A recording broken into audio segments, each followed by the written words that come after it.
नमस्कार दोस्तों, पॉलिटी के कुछ क्वेश्चन हैं जो अक्सर एग्जाम में आते हैं।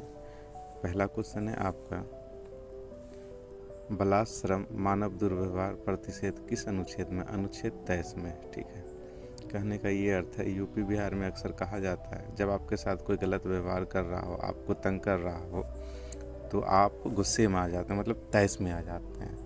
मेरे साथ ऐसे क्यों किया? कब आते हैं? जब आपके साथ कोई गलत व्यवहार करता है तो आप तैश में आ जाते हैं। ठीक है, तो इसी हिसाब से अगर कोई बच्चे से शर्म करवा रहा हो, ठीक है, मजदूरी करा रहा हो बच्चे से, और किसी मानव के साथ गलत व्यवहार कर रहा हो, जैसे मानव की खरीद बिक्री, उसके साथ गलत व्यवहार, बेगारी का अर्थ ये हुआ काम करवा कर पैसा ना देना। तो इन सभी चीज़ों पर रोक लगाया गया है तैश पर, क्योंकि लोग तैश में आ जाते हैं, गुस्से में आ जाते हैं।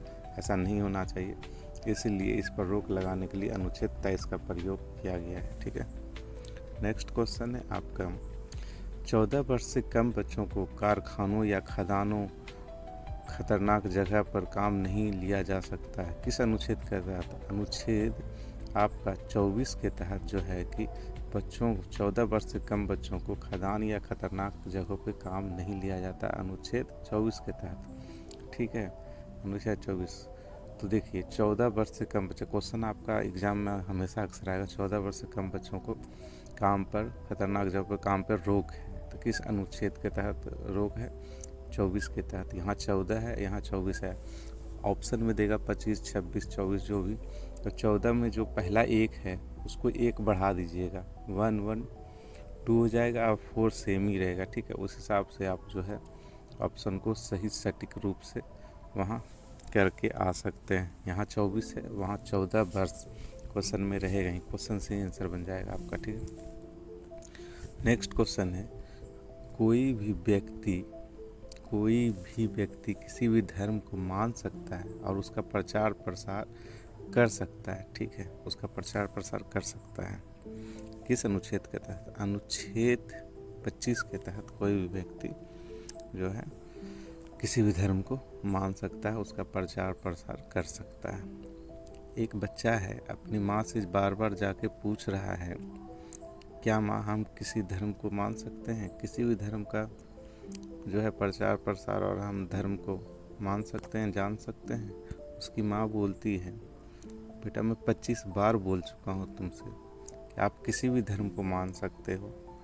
ठीक है, कितनी बार बोल चुका हूँ? 25 बार, दोबारा मत पूछना। ठीक है, अनुच्छेद 25 में है, आप किसी भी धर्म को मान सकते हो। ठीक है, नेक्स्ट है, कोई भी व्यक्ति अपने धर्म के लिए संस्था खोल सकता है, उसकी देख रेख कर सकता है, उसके लिए आय अर्जित कर सकता है। किस अनुच्छेद के तहत?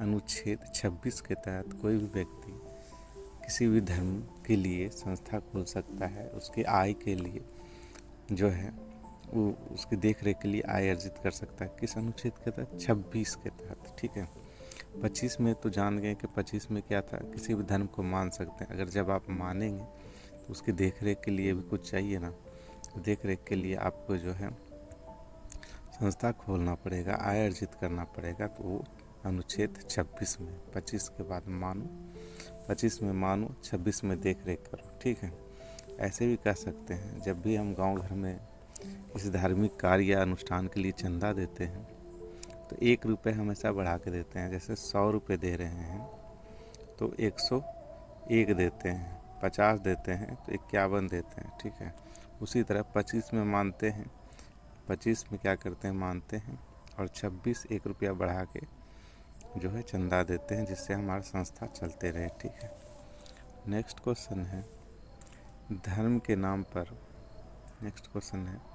धर्म के नाम पर दिए गए पैसे से राज्य टैक्स नहीं ले सकता है। किस अनुच्छेद के तहत? अनुच्छेद 27 के तहत धर्म के नाम पर कोई भी राज्य टैक्स नहीं ले सकता। अगर धर्म के नाम पर दिया गया पैसा है तो उससे सरकार टैक्स वसूल नहीं कर सकता है, अनुच्छेद 27 में। ठीक है, जो है नेक्स्ट क्वेश्चन है आपका, किसी भी शिक्षा संस्थानों में धार्मिक किताब या धार्मिक उपदेश नहीं दिया जाएगा। कौन सा अनुच्छेद में? अनुच्छेद 28 में। अनुच्छेद 28 में यह क्या कहा गया है, किसी भी शिक्षा संस्थानों में धार्मिक किताब या धार्मिक उपदेश नहीं दिया जाएगा। अनुच्छेद 28 के तहत यह कहा गया है, ठीक है। चलिए, अच्छा लगा तो लाइक करें, सब्सक्राइब करें, ऐसे वीडियो और भी आते रहेंगे जिससे आपको याद करने में आसानी होगी।